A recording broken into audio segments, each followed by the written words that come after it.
This is the book that the hospital made up for Neil.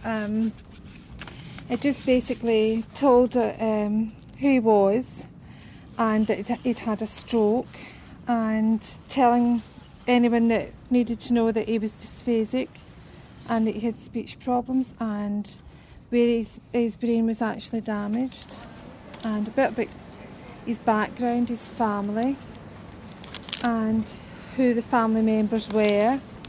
And then he had bits for communicating, thumbs up for yes and down for no, and different faces so that he could say whether he was happy or not. And maybe some of the things he wanted, obviously things like the toilet and whether he needed his glasses or whether he wanted his writing pad to try and communicate, and days of the week and numbers. Neil actually remembered his numbers quite well, although he couldn't read properly and he couldn't write sentences or anything. He could draw. I never was very quick, as Isabel will agree. I never was very quick at walking or moving around. I'm slower now, both in mind and in movement. I help her with shopping, although she's now much better than she was, and she's getting the hang of the bathing now, although she still likes to have someone beside her just in case anything should happen. I am supposed to go up and down these stairs once a day to keep my leg working and keep the blood flowing and what have you, but I actually want to get upstairs. It's motivation as much as anything. It is hard work. There's 17 steps, I know that. I've counted them so many times. When I had my stroke, we had to have this handrail replaced and also a second one put in. Of course, I can only go up staircases that have got a handrail on the right-hand side. There isn't one on the left, so I've got to come down backwards as well. Initially, I would take the steps one at a time, like this.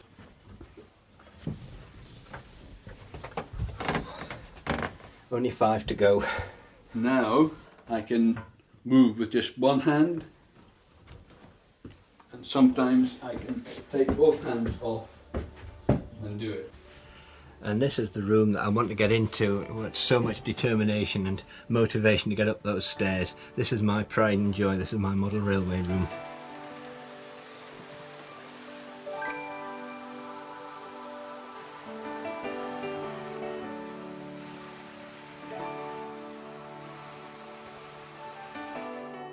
Are you watching your time, Isabel? Yes, dear. If you're too dependent, you keep on depending on people, and eventually you give in because you find that you're not able to do it yourself and you depend on other folk to do it, whereas if you make the attempt, you get the satisfaction of knowing you have tried. Initially, I wasn't able to put cups away or get them down from cupboards like I can now. The problem was that initially when I put it up after washing it, I couldn't release it, so I had to hold it. But now, as you can see, I can put it down, I can lift it up, put it away and close the cupboard door.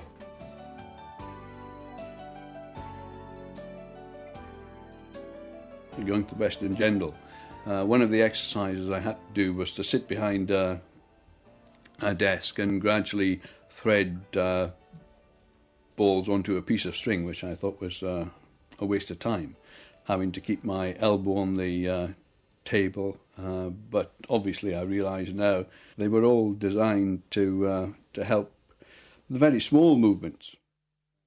One of the things my counsellor said was the best thing to do is to try and use your right hand as often as possible, and one of the targets you want to aim at is being able to write your name or write a cheque, because when I first had my stroke my wife had to have power of attorney for me. It's slow, but if I take my time, it's legible.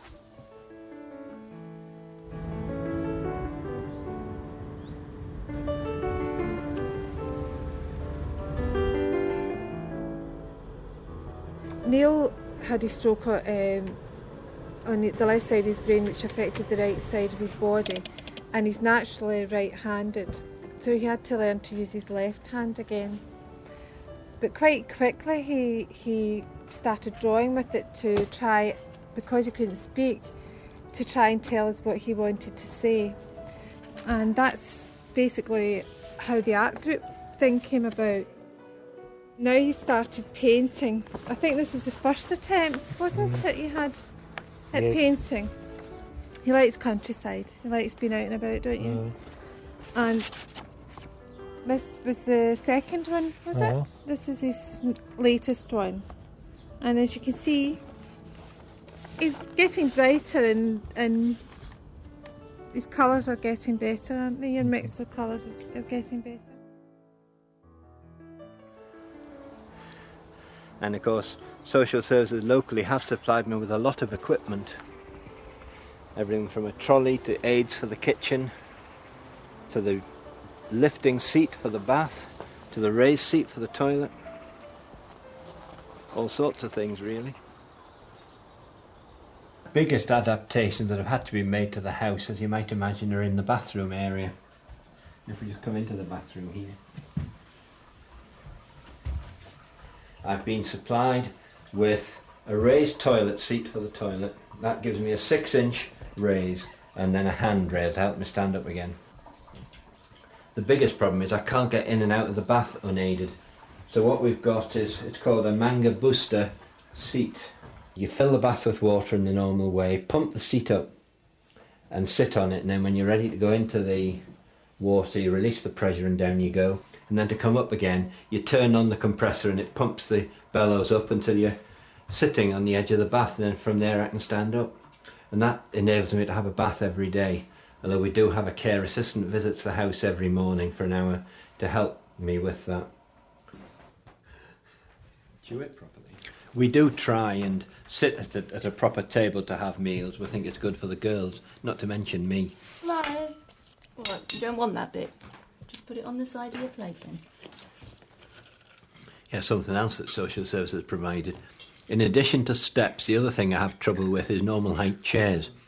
So the plan is in every room we have a chair on raised legs. So this one here that I'm sitting on, it has metal extensions. In the lounge I have an ordinary armchair which is on big plastic blocks. But in each case it raises the chair by about 6 inches, which is what I need.